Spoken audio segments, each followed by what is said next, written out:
I don't often like to view things as disappointments because it means I had expectations where, maybe I should have managed my expectations a little bit better. But, I really did not think this would disappoint the way that it did. I can't get so far into calling it a straight up bad movie, but I will say it's a bad movie when it comes to character. Greetings, loyal listeners and new recruits. I'm Drew Deitch. I'm Travis Newton.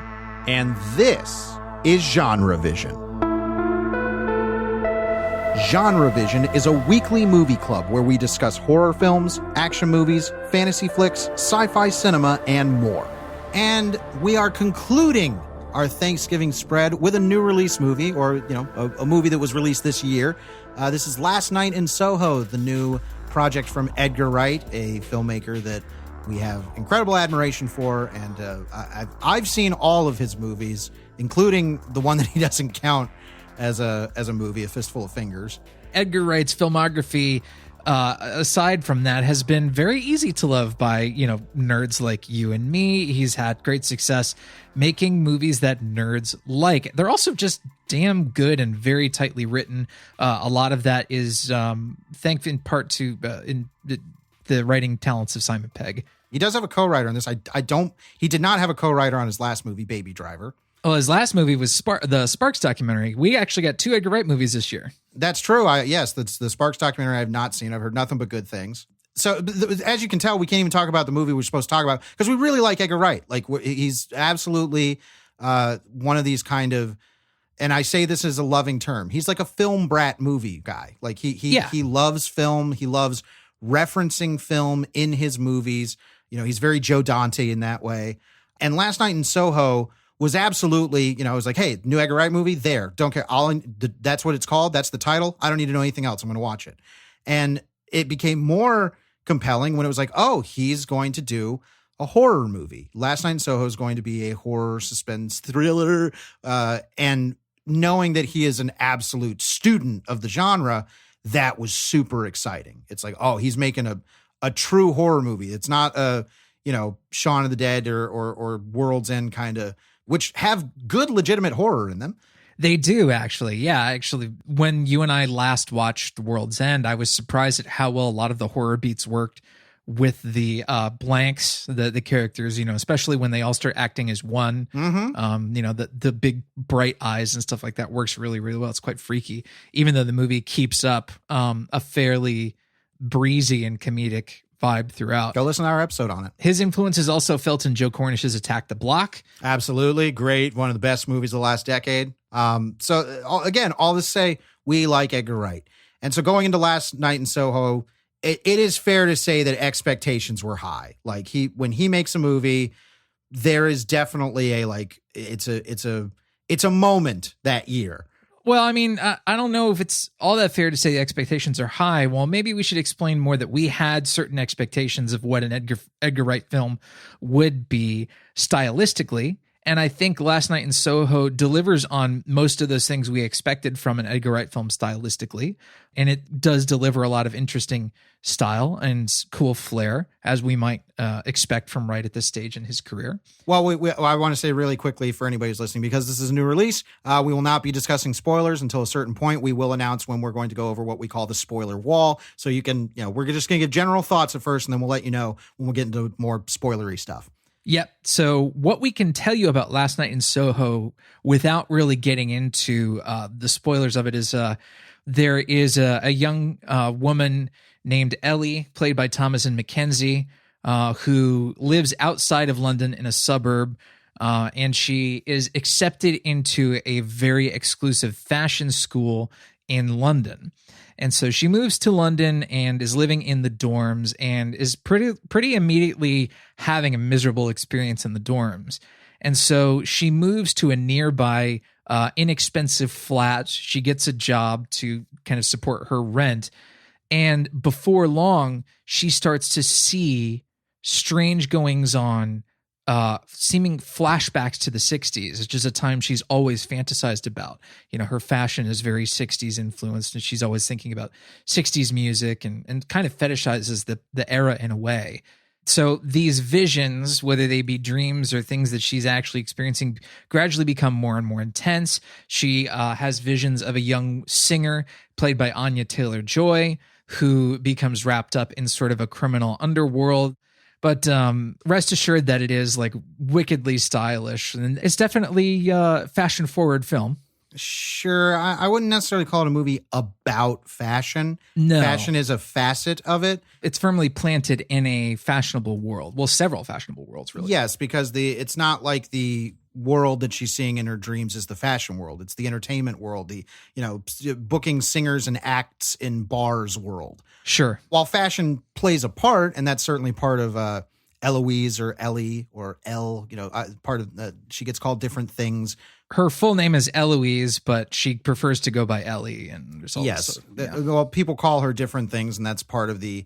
It's a movie about identity. Yep. And she associates so much of her identity with the '60s. That's the music that her mom listened to and her grandma listened to, and that's the only stuff she listens to. It's the same thing with her fashion. It's the same thing. She has, the Sweet Charity poster and Breakfast at Tiffany's poster up in her room when we meet her. Yeah. That kind of stuff. Her entire cultural identity is locked into this specific era, which she is then transported to through her dreams and visions. The way that they talk about Ellie's sort of being stuck in the 60s is actually some pretty clever writing, and that sometimes comes off as jokes, but in the execution of the film comes off as a little bit more pointed. Like there is a scene where she comes into the dormitories for the first time and meets her roommate Jocasta, and Jocasta makes some reference to somebody named Kylie, and Ellie says, "Oh, Minogue," and thinking of Kylie Minogue, and Jocasta corrects her, says Kylie Jenner. So it shows you that like a lot of the cultural references that Ellie has are going to be outdated by her contemporaries' standards. Right. So Edgar Wright can still make a damn movie. That's not in question. It's very different for quite a while in terms of his particular styles that we've seen across all of his movies. It is way more subdued in the first act. To the point where I'll admit I was not really clicking in for other reasons, which we can talk about later. But as far as his filmmaking style, it's very clear he was purposefully holding back until we get our first transportation to the 60s through Ellie's dreams. And this entire sequence is incredible. It's absolutely, it pulls off the exact emotion that it's trying to go for. You are wrapped up in this beautiful, nostalgic fantasy dream world. Yeah. The first dream is one of these sequences of the year. I think it is intoxicating. And I think this is the first time Edgar Wright has shot a movie with Chung Hoon Chung. I believe so. Yes. Chung Hoon Chung is the Korean cinematographer who's shot a bunch of incredible looking movies. Most people know the It Chapter 1. Yeah, he's shot that's one of probably the most famous Hollywood movies he shot. But he shot Baby Driver with Bill Pope. Yeah. So this is a very different look. He's still shooting on, really nice lenses, of course, but it's recognizably Edgar Wright as soon as the Technicolor kicks in. But before that, it's a very kind of subdued English look that isn't very concerned with appealing to Hollywood in its aesthetic. It's a really different kind of look and feel for him initially. And I was intrigued by that. I was like, oh, okay, Edgar Wright's trying on a different pair of britches here. I kind of liked that. And it was curious only from the standpoint of me noticing that, this filmmaker who does all these sort of dependably stylistic things was switching it up a bit, which I think is good. It is. If only, in theory. I think his filmmaking the difference is noticeable. And in retrospect, I appreciate that. But then the energy that we kind of associate with Edgar Wright starts to become actually a problem after a point in the movie. And I think after a point in the movie, his filmmaking interests and kind of intentions don't actually jive with the script. Yeah. So at its core, this script, if you were to just read it as a document, is a horror movie. But Wright is not actually sure, or at least it appears on the screen, that he wasn't really sure how to translate the script's ideas about horror into images, because there's a lot about this kind of story that should be more subtly creepy and play out over longer and should be sadder. Like there should be a rooting in sadness here that is completely run over by the movie's desire to briskly bring you along from scene to scene to scene to scene in the way that Edgar Wright can do so well. Which is always, fit extremely well tonally with his other movies. Pretty much every movie he's done right. is kind of constructed at the script level to complement that tone.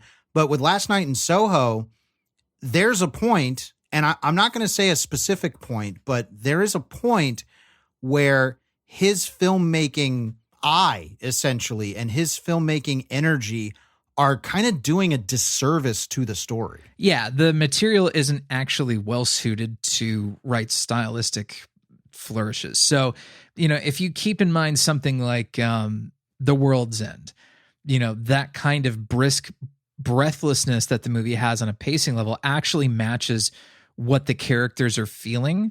And it also matches the idea of like, there is a ticking clock of something big is going to happen and we need to go now. Same with Shaun of the Dead. The characters have a very specific goal in mind. We're going here. We're going to do this. And that kind of breathlessness, again, really suits that material. Baby Driver being a movie that is about car chases and getaways, like, again, music, the fast pace. Yeah. The music and the tempo, like, because his movies are so about tempo. He so understands tempo in movies. And this is supposed to be the slowest tempo movie he's ever made. And at some point, I think his predilections get the better of him. I'll say it's not a necessarily consistent thing. There is a moment where there is this kind of psychedelic montage of Anya Taylor-Joy's character's name is Sandy, and she continually she's going through this montage. I won't say the specifics of it, but it starts to descend into this really psychedelic dread scene where it's like, what's going on here is really bad. And that sequence worked with Edgar Wright's kind of his modus operandi. It was like, oh, that was a good place to do that. But as the movie progresses and other things start happening, they don't click at all. Yeah, that scene, that almost like haunted house kind of spook scene it almost plays like montage, basically. It's a montage of all these bad things happening as she walks down this hallway. I'm talking about a different scene, but yes. Oh, really? Okay. It's the montage of when she's meeting all the different men in the bar and they're telling her that she has a lovely name. Yes. Okay. Well, rhythmically and the musicality and the repetitiveness of that, like, that works. Well, because it also keeps cutting back to her dancing in this club. And like the lensing, it starts refracting. You can see, multiple mirrored images of her and the colors are pulsing and changing. The kaleidoscopic, sequence. So it's not that his particular energy couldn't fit to this, but after a point where the story goes and what it kind of starts showcasing, it sucks out any of the dread and the horror of the piece. Yeah, it's I don't think a horror movie has to necessarily be scary. No, but just has to be effective. Yeah, I can tell in the aim that, the story has to have an intention in tone. Sometimes that intention is to be like goofy and fun, and that can still be a horror movie. But this, it's not a fun story. It is trying to wrap you up in a sort of breathless, thrilling idea of horror and like inevitability, but that sense of inevitability and where the story is going never ever solidifies. The movie is constantly chasing something that doesn't feel like it ever, it never really has a solid idea of what it's going after in terms of plot, because there really is no ticking clock. Well, I'll say this is that for somebody who has been, I loved Baby Driver. It was my favorite movie of that year. And that's a movie that's all about timing because it's so musical. There are, I can remember one at least attempt at a jump scare in Last Night in Soho, and it fell completely flat. Yeah. Which is like so telling from somebody like Edgar Wright. I'm like, you should be the king of timing jump scares with what I've seen in your filmography. And the fact that it's completely flat here means something's off. And even if it's not in the timing, there should be a stronger sense of imagery for scary things. It's not here. Well, there's an idea here for a scary image, and it's one that I hate to sound this dismissive, but when it was happening, I had a very yeah, I get it response to it. Yeah. And it continues and only becomes more prominent throughout the movie. And it became just yeah, I get it. Okay, this isn't scary. It's not super creative. I get it's very clear what you're going for here, but it's not working. There is I guess a trend here in Edgar Wright's horror filmmaking where he seems to be scared of hordes. In Shaun of the Dead we have a horde of zombies. In World's End we had a horde of blanks. The robots with the Hot Fuzz, blue eyes. It's the entire community. They're a collective horde of sorts. Yeah, but that doesn't. You're talking about there is some faceless cultiness of it. Yeah, faceless hordes, and that is something that we see repeated in Last Night in Soho. I won't reveal exactly how yet. Well, I was going to say that it's actually pretty literally a faceless horde. Yeah, but the movie doesn't make good use of it. They're not scary. The first time you see them, it's oh, I like the idea of exploring Sandy's perspective of oh, these men are faceless to her for this reason. I thought that was interesting, rooting in it, but they used this for a scare one too many times, and it was never. It was only interesting the first time. If you listen to this point, you can tell we're leaning on the negative side of the wheel here, and that was legitimately surprising. Yeah. I appreciate Edgar Wright trying to do something that is in some ways out of his comfort zone. In a lot of ways, my big take on the movie as far as what I think he was kind of dealing with is this idea of the nostalgic things that you love, especially for an era you weren't a part of, is dangerous because it's very easy to lionize those things and ignore all the warts that are inherent to them. So I think using that kind of idea to make a point about Ellie as well, she's naive. She's young, so she's naive. Her grandmother tells her she's naive. Other characters would tell her that she's naive. And the story wants us to know oh, she can't quite handle herself. She's too naive. I feel like Ellie's arc by the end of the movie, yeah, it exposes her to a darker side of things, but I don't understand what that means for her as a character, as growth. It feels like a criticism of her that I felt was a little mean-spirited in some ways. Well, we should say that Edgar Wright does have a co-writer on this. Yes. And I think that's a vital thing that needed to, if there was not a credited screenwriter that was a woman on this, I think the movie would be legit problematic. Yeah, I think it was really vital to have a credited woman screenwriter on this. We should say that her name is Christy Wilson Cairns. She was one of the writers on the show Penny Dreadful. She was also credited with 1917, the Sam Mendes movie. But I'm not quite sure what her writing partnership with Wright was, because Wright has a credit as well. But I feel the movie taking over an hour for the slow burn to really ignite into horror was, I was okay, I'm willing to give this movie the first hour and give really the first hour the benefit of the doubt, be interested and get wrapped up in it. But it really was just after that hour where the movie started to get into its horror that it kind of showed its ass and was well, we want to do all this horror stuff now, but we're not capable of doing the material justice. It's, it just didn't, the compelling aspects of the horror were kind of drained away by that point. It's not great. I think this is the time to jump over the spoiler wall because it's very, we're talking in vagaries and we've even revealed some stuff that probably should have been behind the spoiler wall. So we're going to jump over because we're going to talk about the specifics, because what it is that Ellie's dreams about Sandy, it's that Sandy's a real person. She finds out that, she starts designing her clothes at school around the first dress that she sees Sandy in, and eventually realizes no, this is a real person. This is something that really happened, because in the first scene of the movie, we are told that Ellie sees ghosts. Yeah, she, we are told by her grandmother that, oh, she sees things and experiences things, gets feelings. She sees the ghost of what we find out to be her mother in her own bedroom. And this doesn't freak her out. Ellie evidently is very used to just seeing her dead mom standing around, and it's not a big deal. Well, because her gram even says, like, have you seen her? And Ellie lies. It's like, no, I haven't seen mom.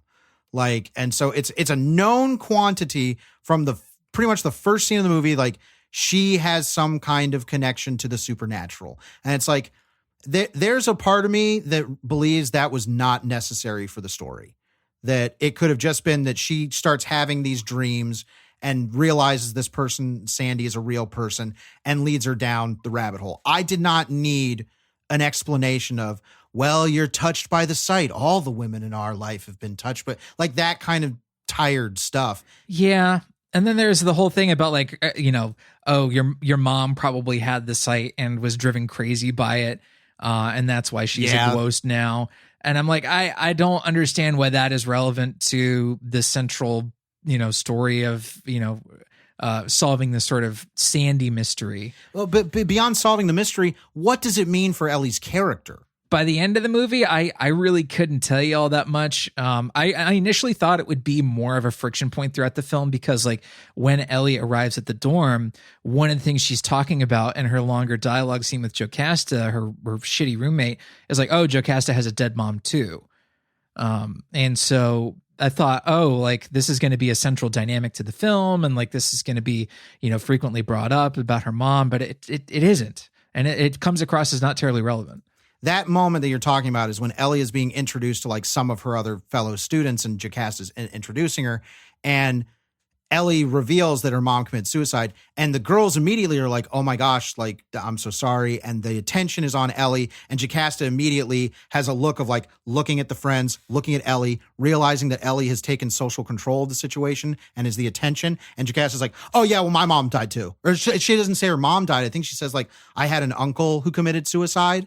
Yeah, she's like, so I know exactly what it's like. Yeah. Yes, and so this character Jocasta, who's introduced as Ellie's roommate at the college, is immediately like a super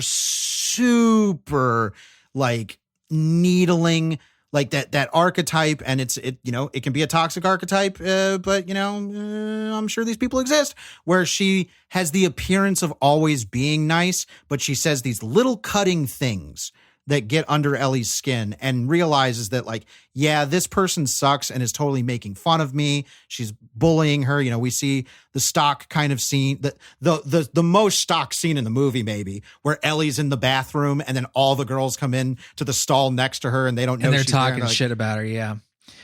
There's a bunch of stock scenes here that kind of set up Ellie's sort of outcast status, and that felt a little tired to me, but there was still some stylistic, interest going on there.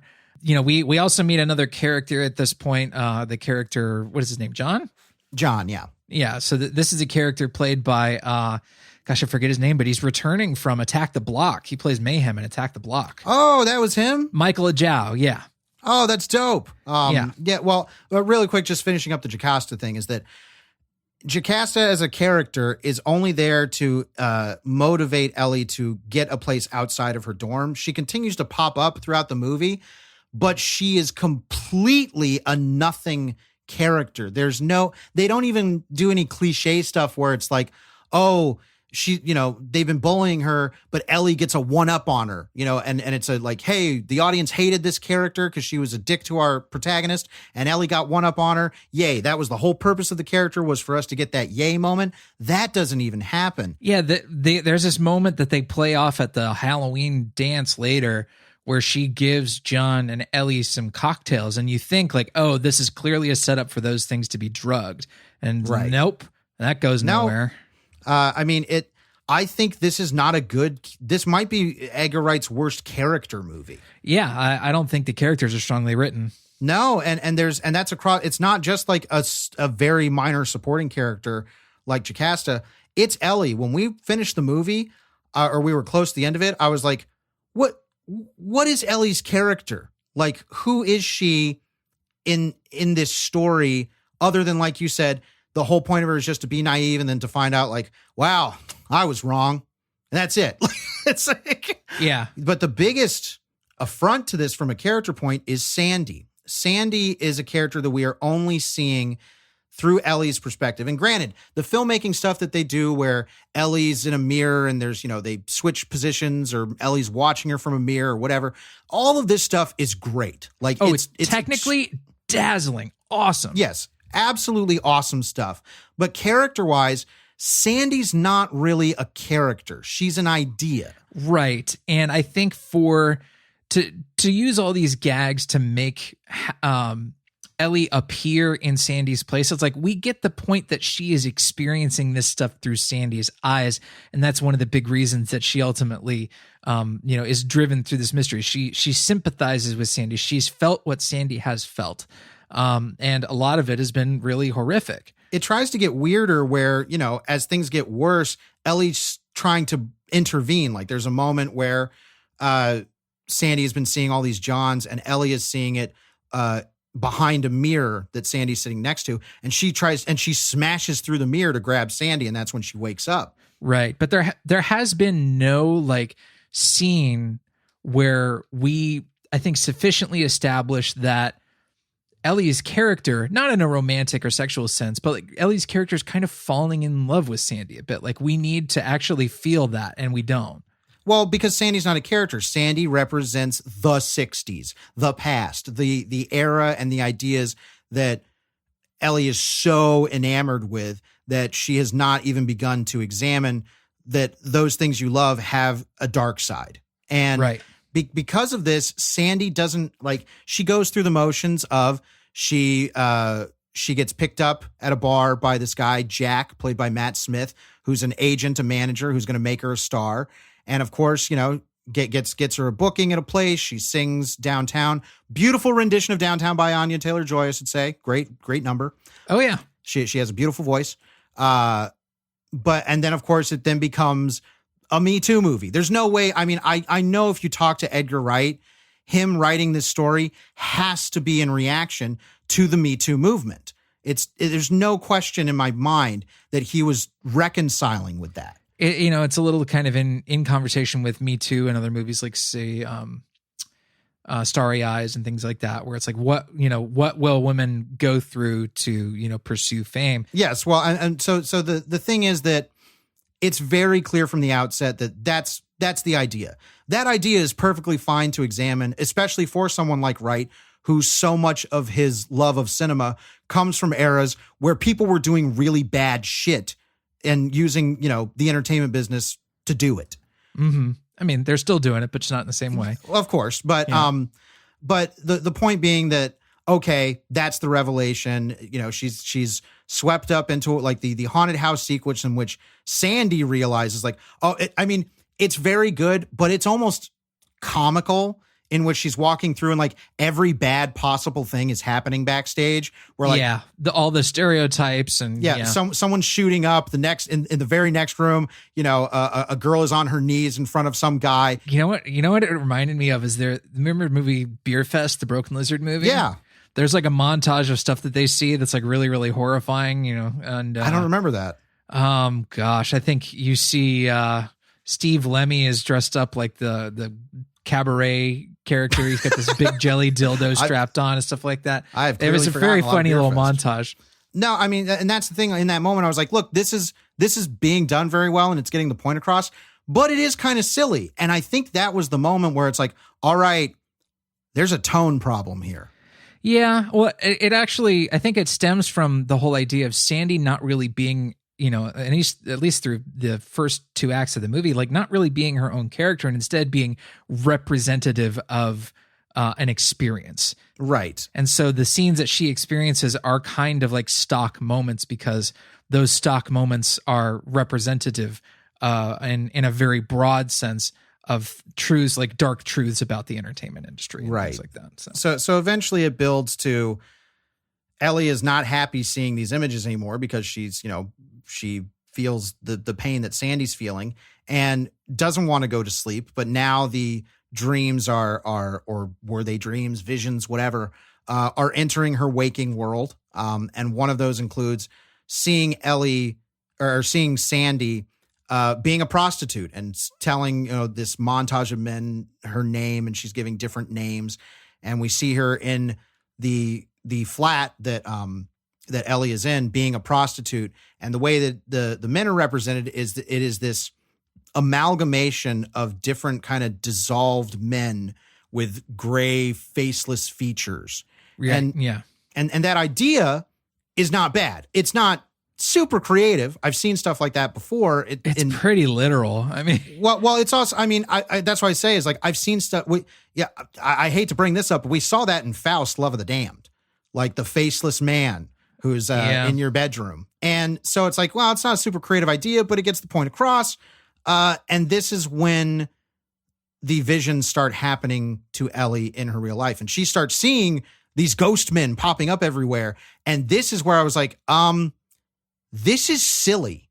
And the movie doesn't think it is. Yeah. I also wish, this is a huge problem for me in terms of character and also in terms of pacing. It's like, by this point, like every single scene in the movie advances the plot forward and is only doing that.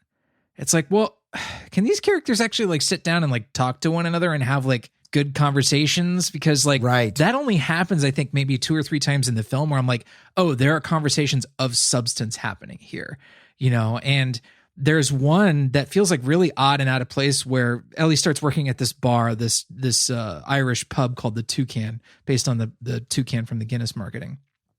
And the bartender or like one of the owners sits her down and like has a chat with her. And ultimately the point of the chat is like, you're really naive. And she has some growing to do. Well, it's like, yeah, we've already like reinforced that enough times. Wow. I mean, thank God we had that revelatory moment. Yeah. But like, I really wish that there were more scenes of like Ellie and John like sitting and talking about themselves, like actually like allowing the movie to take a breath, to, blink and step away from its whole like, non-propulsive plot that it thinks is really propulsive, and like actually spend time with the characters thinking about what they want and what they're going to do. Or I would have loved more scenes early on between Diana Rigg's landlord character and Ellie for them to sit and chat more. Yes. That would have been great. But there's a whole reason Diana Rigg's character only gets like tiny little moments here and there. Yes. So first to your point about John, there's maybe one scene where that kind of dynamic happens, and it's very early on. I actually liked John as a character. I was very glad that he, part of it is like he's got to be the one nice guy in the whole fucking thing. Like he's the only male character with any kind of, likability. I kind of wish they didn't pursue romance between the two characters though, because the two have no chemistry. Yeah, you felt that. I didn't feel that as strongly, but I felt that was a fault of the script, not the actors.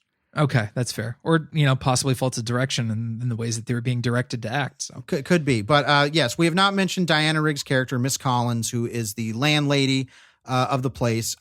First of all, obviously, R.I.P. Diana Rigg, fucking legend. Total legend. Total legend, like absolutely. The movie's dedicated to her appropriately. And she, for what she is asked to do, she's fucking Diana Rigg. Of course she's good. Like there's no question that she's going to be good in the movie, but we're introduced to Miss Collins, and she's very hard edged. She's like, you can't have men after 8. You can't do this, that. Like, she's like, I'm a very strict landlady. I'm going to need, 2 months in advance and 2 months deposit or whatever. Like, and no men over. Yeah. After 8 o'clock, no male visitors. And so she's there, and there are maybe 1 or 2 scenes between her and Ellie. One, which again is a good thematic statement, is when Ellie starts asking her, is because Ellie sees in one of her visions Jack, her manager and eventually pimp, murdering Ellie. That's what she sees, we're told. Or murdering Sandy, you mean? Murdering Sandy. I'm sorry. So here's what we see in the scene.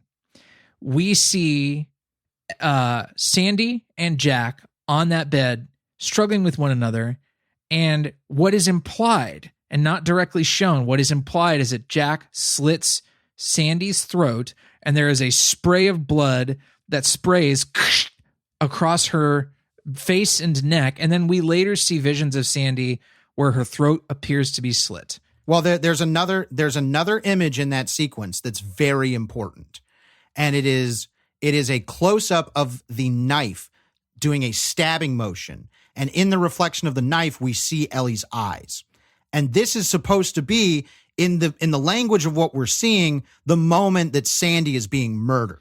Right. That because we don't actually because then it cuts back, we don't see Sandy's throat slit.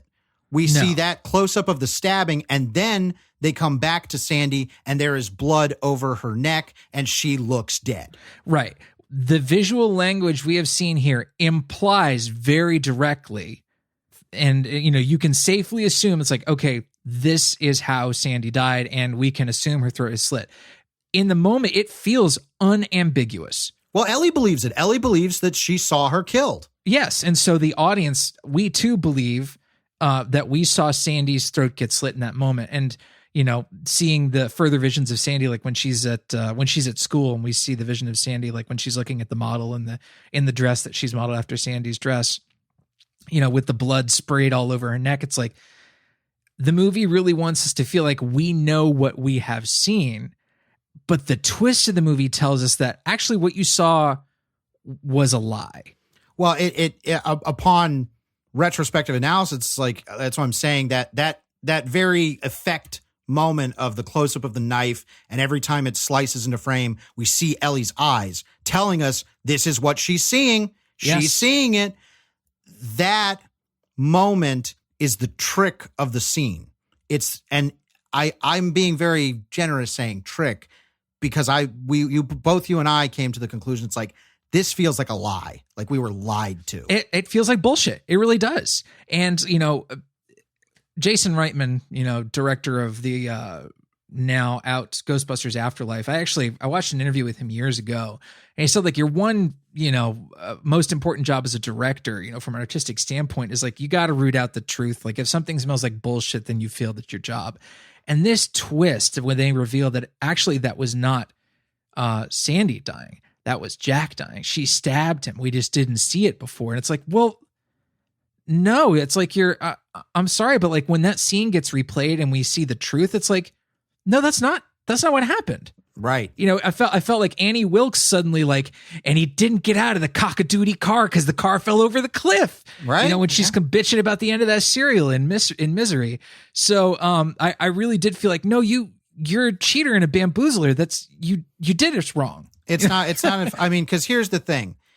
In that sequence, if they wanted to do that trick, Ellie should not have presented that she witnessed the murder. Yeah. She should have just made that conclusion herself before we had the full information. Right. But that would have clued us into saying, there's something we're not seeing here. Maybe, but in all honesty, it was either lie to us or don't show it to us. And it kind of did both. Yeah. Like, and that made it worse, because yes, it is revealed that Diana Riggs, Mrs. Collins, is Sandy. And it's not that she was actually, like, I don't know how much actual prostituting she did, but it is told to us that, oh no, she was murdering every John that she saw. Yeah, pretty much. And she has hid them in the apartment, in the building somewhere, in the walls and stuff. Yeah. And in that moment, we had the realization of like, aha, this is why Sandy couldn't be a character. Right. Because it was all basically just like a device to create a twist eventually. And it's a bad twist. That scene where Ellie and John are going to like escape London. They're like, fuck this. Our whole like attempt to Scooby-Doo this mystery has fallen through because Terrence Stamp's character, who we haven't mentioned yet, turns out was not Jack. Yes, we see him in present day, and he is very leering and very sinister, and it's Terrence Stamp, so he's fucking nailing being those things. Of course he is, but I kind of figured early on that Terrence Stamp was not Matt Smith's character because Terrence Stamp has eyebrows. Okay, that's your big, you did the Batman Arkham detective vision. It was like, wait a minute, the eyebrows aren't highlighted. I'm the world's greatest detective. Yes. But no. So yes, there is a big misdirect that Terrence Stamp's character we're supposed to be led to believe is Jack. No, Jack. It turns out that Jack was murdered. And I'm doubly mad at the ending of this because Diana Rigg, reveals her whole entire like, oh no, yes, I was her and I killed all these people and I'm going to drug you and, kill you so nobody finds out about it, all this. Yeah, that scene where she invites Ellie in, for some tea, like on their way out. It felt like that scene in Fincher's Zodiac where Robert Graysmith is taken down into the basement at the movie poster. Guys, it's like, oh, we feel like, like he's really heading into the lion's den right now. Like we're about to get the, Roger Rabbit's going to stab me. Yeah. Well, the thing I want to say that I'm doubly mad about that ending is that it means it's an ending where Diana Rigg is walking around being a fucking horror villain, stabbing folks. I should fucking love that. That should be dope as shit, right? Yes, and like removed from the story and everything else that's going on, it is dope as shit. But it's such a flat ending, and then the movie has to have a moment where it tries to grapple with the complexity of the narrative and the twist that's set up, where it's like, well, she was killing all these men and their ghosts have been showing up in front of Ellie because they're ghosts that want help. Like that's a very, that's like the Changeling. Somebody made a Reddit post where they're like, last night in Soho totally ripped off Scooby-Doo on Zombie Island. It's like the same story. And they were because like the ghosts that we think are bad are really looking for help. And I'm like, man, y'all need to watch more movies. But the other thing being that it has this moment of the ghost men are saying like, kill her, like help us. And Ellie says like, no, I'm not going to kill her. And Sandy kind of decides to sit in the room while the place is on fire and die. And it's this weird, like the movie doesn't want us to sympathize with the Harvey Weinstein ghosts, essentially, because nobody wants to sympathize with them. But it also wants to like, it's way more complicated of a moral issue than this movie can figure out what to do with. Right. Like it really breezes by a whole lot of like nasty, sticky stuff, about like, who's responsible for what and like who do we sympathize with and why. Like it feels, the movie kind of wants us to think about these things instinctually, but it's too complicated a topic to breeze by with the kind of speed that Wright wants to in this film. It is just too much material. Like, and the movie tends to cover, or it feels like it covers a longer period of time. With Ellie getting a job and like finding a new apartment. Like we know in real life these things take weeks. Yeah, you had a time. I didn't have any time issue, but I totally see what you're saying about where the timing of this, because we're told that this is happening every night Ellie goes to sleep, like from the first night she's there. So it feels like this takes place over like 4 or 5 days, when really like the events that we're seeing is like she's progressing extremely far in school and now she's got a job. How long has she been working at this job? Huh? Yeah. Or how long has she been going to school? Like that kind of stuff. Like we get a sense that time is passing, but the movie overall is so like compressed. Like I understand we're watching a movie and in movies people fall in love instantly. Like I get it. Like movies are a compressed format. Cinema is not nearly as long form as like we like to think it is. So I understand that there is some natural compression that is going to come with the feature film format, but to me, the movie's rhythm felt off, and for the movie to really try and impress upon us that rhythm is like one of the driving forces of the movie, I was like, again, this is like working against what the movie is trying for. Wasn't a fan of the way it did that. Also, I keep remarking that the plot really doesn't have any propulsion. I don't understand what the stakes are. I don't understand what the stakes are for Ellie. Like if Ellie thinks Sandy is dead, she wants to try and like get justice for Sandy. It's like, okay, I get that. I understand that you want justice for this character that you think was wronged, that you're going to tell the police about it and all this kind of stuff. And then after that point, she's trying to get out of London. Well, what you're saying, which should like, it seems like the obvious story point, which is like, okay, I'm having these visions. I believe this woman was murdered. I have to solve her murder. That's fucking old hat. And that's fine. Like, it's like, it's a common ghost thing that fucking What Lies Beneath is about that. Absolutely. So like, yeah. So that's not a problem. The problem becomes that she does that for a little bit where she's like, okay, I'm trying to find it out. And then she's like, fuck this, I'm out. Like, and which is actually a really refreshing kind of real reaction to something like this happening. It was like, I don't care about solving the murder. I'm leaving.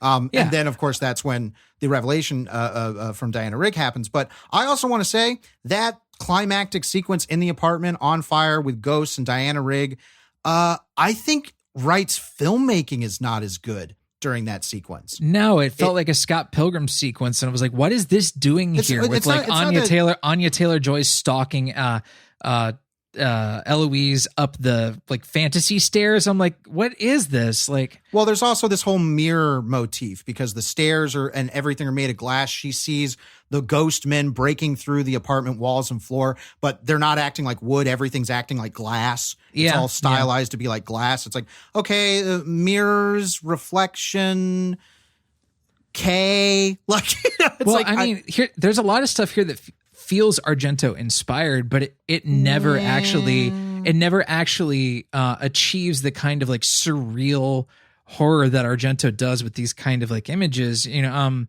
I remember in the original Suspiria, there's this scene where this like really hairy arm reaching in through a window in the beginning of the movie. It's something we never see again. Right. Then it's like, whoa, okay. This is not my shelf pick, but I just realized there's a movie from this year that pretty much does this perfectly. It's Censor. Oh, yeah. Censor is dealing with perspective and the belief that there is a past crime that has to be figured out. And when you said Argento, I'm like, that's the movie that nailed that shit. This was a disappointment. I can't in good faith call it a bad movie, but it's a damn sure disappointment. This is, excluding A Fistful of Fingers, which I don't really count as a first movie, this is Edgar Wright's worst movie. Yeah. It's actually almost close to being a very bad movie when it comes to character. Yeah, it totally fails its characters. And that's so disappointing because, and who knows the influence of who on certain other past scripts. But I look at, even Baby Driver, which Edgar Wright solely wrote, I think he was able to make that work because that's such a simpler movie. Mm-hmm. The connections between people are set up to be simpler. And then there are more interesting complications introduced, like John Hamm's character being this sort of possible, future version of Baby and saying like, okay, this, looking at his relationship with the woman that he loves and then seeing like, well, is that what I'm going to be with the woman that I love? The character stuff in that works, but it's also simpler. This is a more complicated movie when you get into what the story is and how it is supposed to affect the characters and how they should be kind of utilized. And I think it's a bad character movie. And that's a real bummer coming from someone like Wright, who has created amazing character moments in his movies. Like genuine. I mean, the moment in Shaun of the Dead between Shaun and his mom when she's a zombie is fucking heartbreaking. It is. And it was the kind of stuff that I did not expect going into that movie. No, it was an incredible. His movies, those movies, while being comedies, have always had a core, heart and truth. Like the characters in the movie don't know that they're in a comedy, like that they're just acting how they are, which is very silly. But it means that they feel genuine when those genuine moments come around.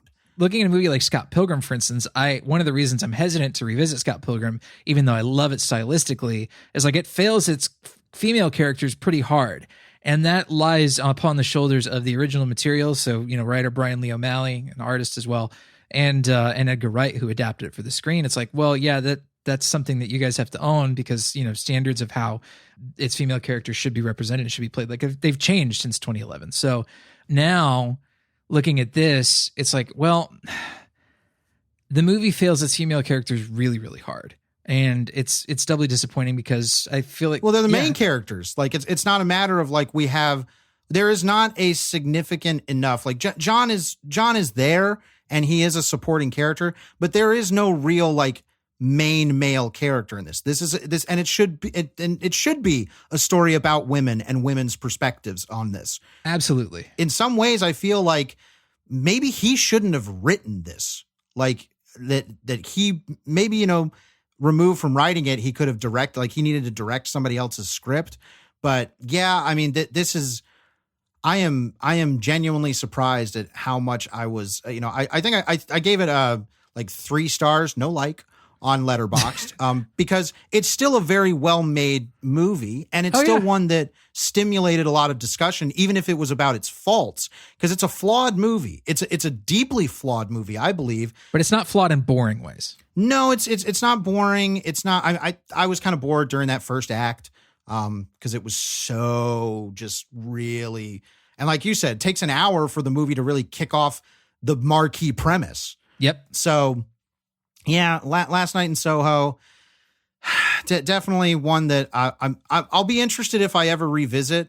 Obviously, right now I don't feel that I will, but I've rewatched every Edgar Wright movie except Fistful of Fingers, and I have a feeling I'll revisit this one day, but it will probably be after he makes another movie because I want to see where he goes, and maybe I would like to see him do another horror movie, but I think he needs to learn a lesson from that. That sounds so fucking up on my high horse. Like, I know what the fuck I'm talking about.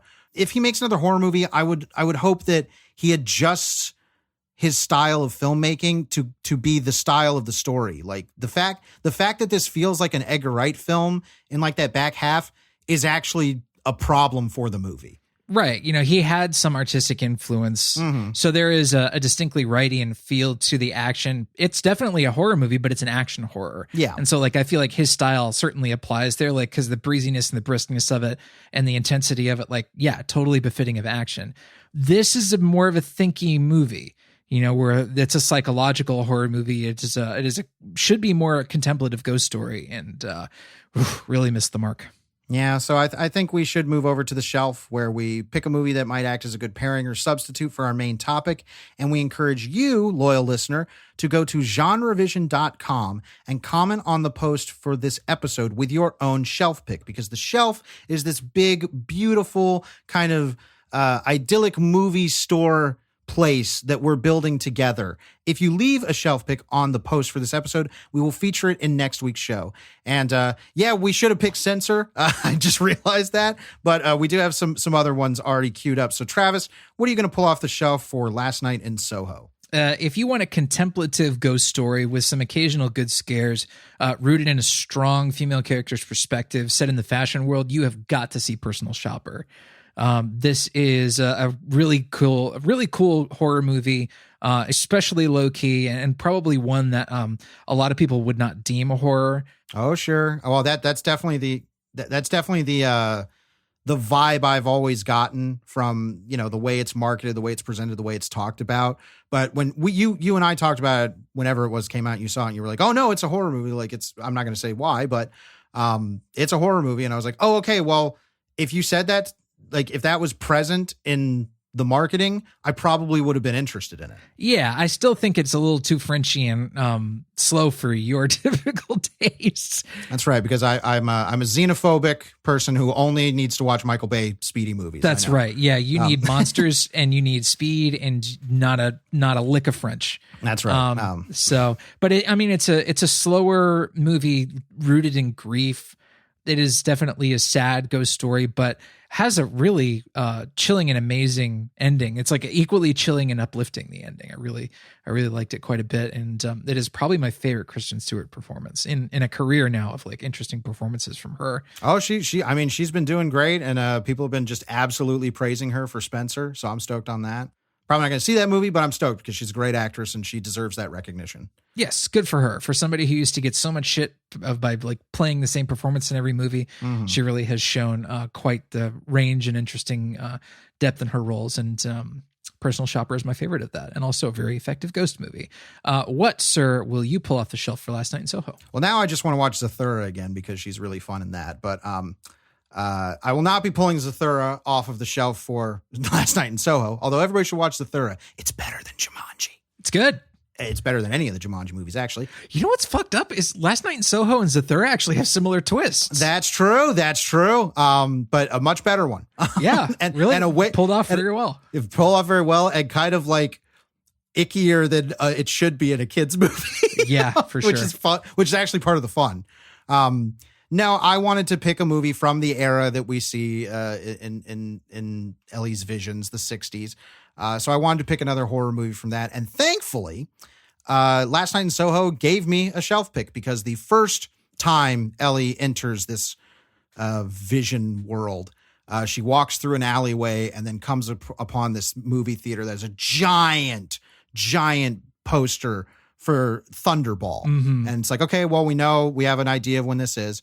And she continues to walk towards the movie theater, and we see a couple other posters. And one of the posters that are outside the theater is for Dr. Terror's House of Horrors, which I always have to say that because there's also the parody show that Steve Coogan did, which is Dr. Terrible's House of Horrible, which is a very Steve Coogan.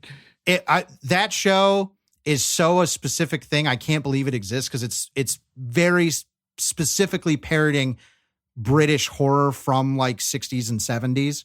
Uh-huh. It's very good though. And one of the ones that they parody is the Amicus anthology movies. And Dr. Terror's House of Horrors was the first of the Amicus anthology movies. Has Christopher Lee and Peter Cushing, who were in a couple of them.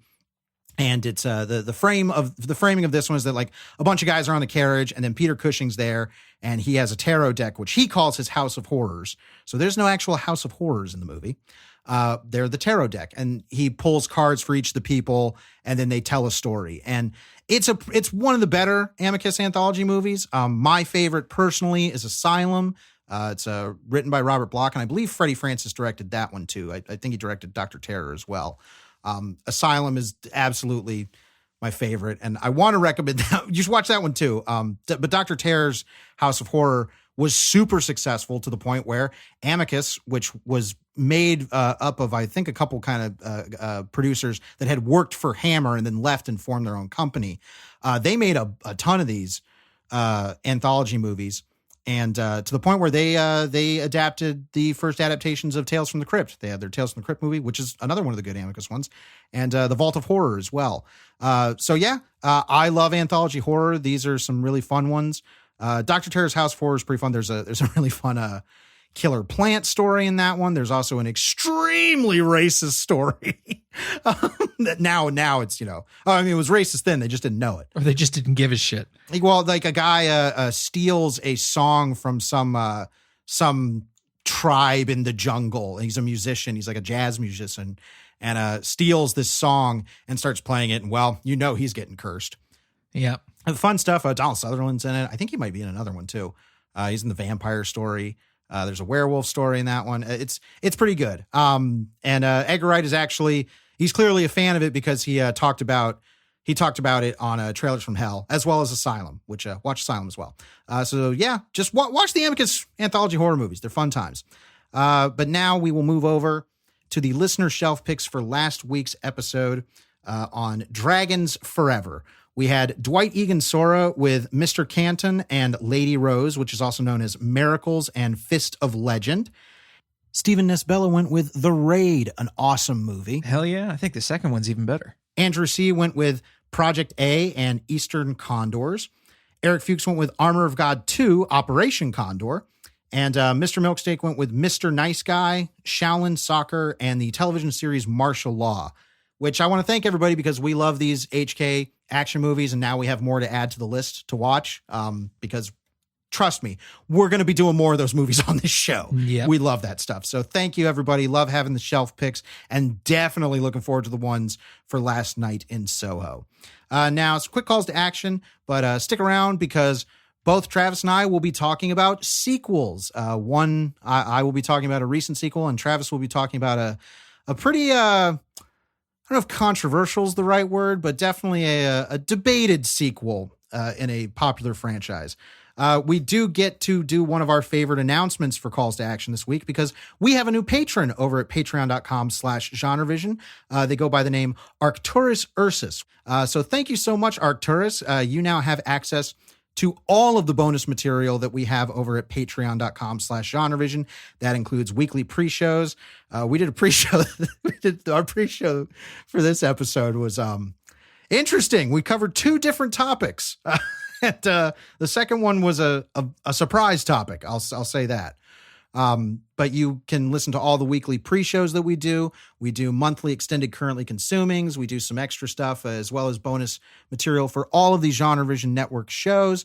Go check that out at patreon.com/GenreVision. It's just $5 a month. And Arcturus, enjoy. And certainly if you love what we do here, we would love it if you went to the Apple Podcast Store and left a rating and review on the show.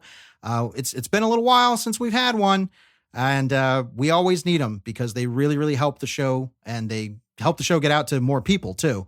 So if you like what we do, please rate and review the show. If you leave a written review, even if it's a bad one, we will feature it here on GenreVision. Let's do some currently consuming. Nom, nom, nom, nom, nom. Travis, what's been on your plate? Very quickly, I watched Ghostbusters 2 because it was like a discounted rental on the Apple movie store, and I'd never seen it in 4K before, so I knew it was a big effects movie. I had seen it a whole bunch when I was a kid and had a fairly solid memory of it, and knew that it had good effects and interesting effects sequences. I'm like, I wonder how it holds up in 4K. In terms of effects, pretty damn well. It's still a pretty impressive effects film with some really remarkable sequences in it. That's pretty much the only thing it has going for it, though. Yes. Because it is like really, really painfully unfunny a lot of the times. And the quips, even from the legendary Bill Murray, don't come off correctly. And characters just aren't in the right spots. And there's a lot we could say about Ghostbusters 2 and why it doesn't work very well. But yes, I Ghostbusters 2 could be a whole episode at some point in the future. I can talk a lot about Ghostbusters 2. The only thing I'll say, and this is a positive about it in terms of quips, the best quips in that movie come from Harold Ramis. He gets let's see what happens when we take away the puppy. oh yeah, that's funny. Yeah. And I also like the moment where Ray's like, you didn't even have a slinky? And he's like, we had part of a slinky. I straightened it. Like... Yes, Egon gets some funny shit to say in that movie. Honestly, I think the best quips for me come from Peter McNichol. So, he's Ego. Yeah, he is Ego. Yes, I have so much I could say about Ghostbusters 2. I have takes on that movie. But I will keep it shut for now. Real quickly, I watched a sequel as well. I watched Venom: Let There Be Carnage because I'm a glutton for punishment. Was there carnage? There was carnage. There was multiple carnages. Okay. I got to give the movie credit for being a PG-13. It had some moments like Carnage shoves his tongue down some guy's throat and it's pretty visible. I was like, okay, that's kind of gross. I'm in a weird place with this movie because I think it's a worse movie than the first Venom, but it's actually kind of more entertaining. First of all, this movie is... I think 92 or 90, I think it's 92 minutes, maybe 97. No, I think it was 97. And if you excise the ending credits, I think it's less than 90 minutes. Yeah, it's a 97-minute total running time. But that's remarkable for a contemporary superhero film to actually be a reasonable length. It's like, wow, okay. It's below like reasonable. I'm like, the actual movie is less than an hour and a half. I was like, wow, that's which immediately, because I retrospectively looking, I'm like, oh yeah, I think a lot got chopped out of this thing because it was a pandemic casualty. You know, it was supposed to release a whole year earlier. I think they sat on that movie for a year, and I think they started getting really, really snippy with the scissors. Because I wonder what test screenings were like for it. I have no idea, but that first act is so breezy. Like, it's not like it's hurricane levels of breezy where it's like, oh my gosh, like they're just flying through. They're really not doing a whole lot of like catch you up to speed storytelling. They assume like, oh, you saw Venom and you know everything that's going on. Let's go. And every scene is just very, very like snappy and everything. Transitions are just like, oh my gosh, scenes last what seem like seconds.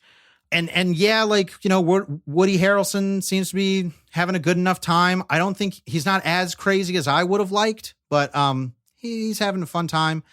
They've super leaned into the gay subtext that became so popular about the first one, where it's basically literal in this movie. Venom has a line. Venom eventually separates from Eddie and starts having to glom onto other people and just goes out and has his own time, which writing-wise is a good idea. It's good conflict. And Venom is at a rave, and he says, like, I'm out of the Eddie closet. And I was like, man, they're going there. And spoiler alert for the... Yeah, you know who came up with that line? Definitely Tom Hardy. Definitely Tom Hardy, because he's got a screenwriting credit on this and really loves the character, evidently. He does. I mean, and it's a lot of him and Venom going back and forth and hearing their silly voices. The ending of this movie is Venom and Eddie Brock talking about how they love each other. Good for them. I'm glad they found one another, really, honestly. Yeah, well, which I'm like, look, I think for some people, that being subtext was part of the fun, and now they've made it so literal that people aren't into it. That they're like, no, we liked it when it was coded. Like, we don't like it being literal. Which I'm like, what the fuck's going on here? It's the same shit with politics. People are like, well, I liked it when the talk about racism was all coded and vague. Right, exactly. Then I can pretend it wasn't about racism at all. Like I said, I think Venom 2 is a worse movie, but it's more entertaining. Like, I was never bored because the movie never gave you time to be bored. I love when a worse movie automatically becomes a better movie because it's worse. Yeah, it's funny how cinema works, huh? It is. It's bizarre because I'm like, look, I would not sit through the first Venom again ever. Nor would I. Ugh. Like, it was such a like. I'd watch the lobster scene again, but that's about yeah, the lobster scene's great, but like this second one, it trimmed every bit of fat out of the idea. It went super kooky because it seemed like they realized people liked how kooky this was, which is so weird because everybody like wanting Venom and Carnage were, like super serious, like, yeah, comic book fans, like, well, I want to see, they're so awesome. I've got all the shirts and I've got the tattoos and everything. And now it's like this weird fucking like relationship drama. Well, the studio thinks it's successful because of Tom Hardy and like Tom Hardy's whole like weird take on what he likes about playing the character in the first one, where it's like, oh, it's going to be kind of this like odd couple, relationship conflict and, comedic, oh, I get to share an apartment with Venom. I'm like, yeah, that's not really what the essence of the character is in the comics. But, if that's what you think is going to make money and if you're having fun, like, don't let me stand in your way.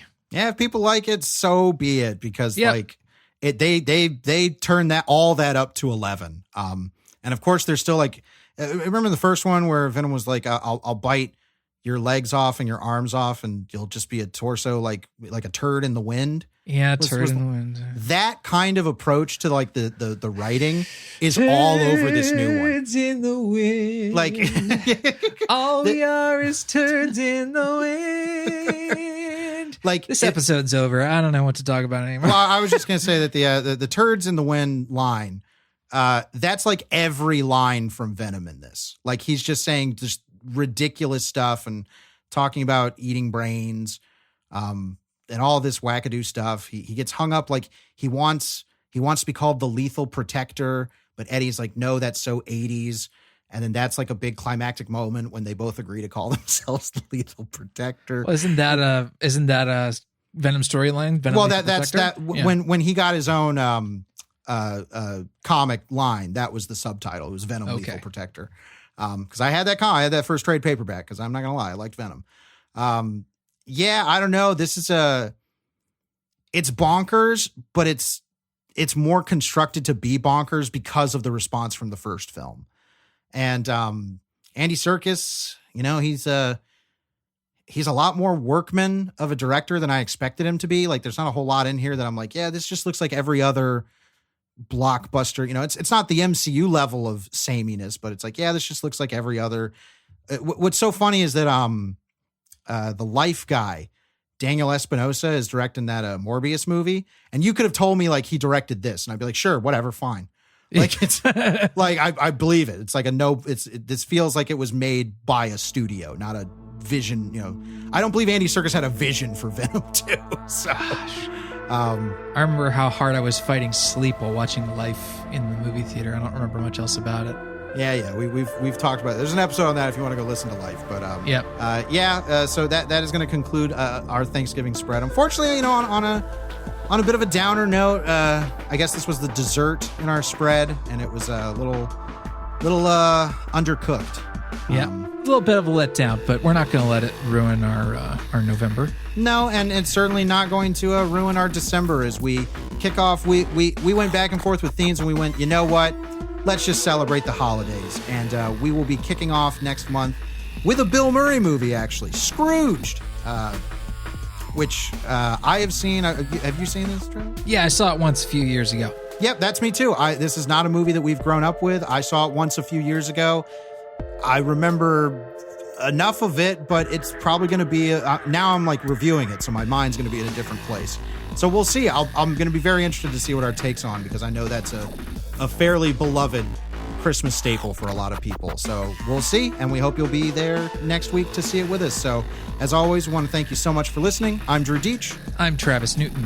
And we will see you next week. Right here on GenreVision.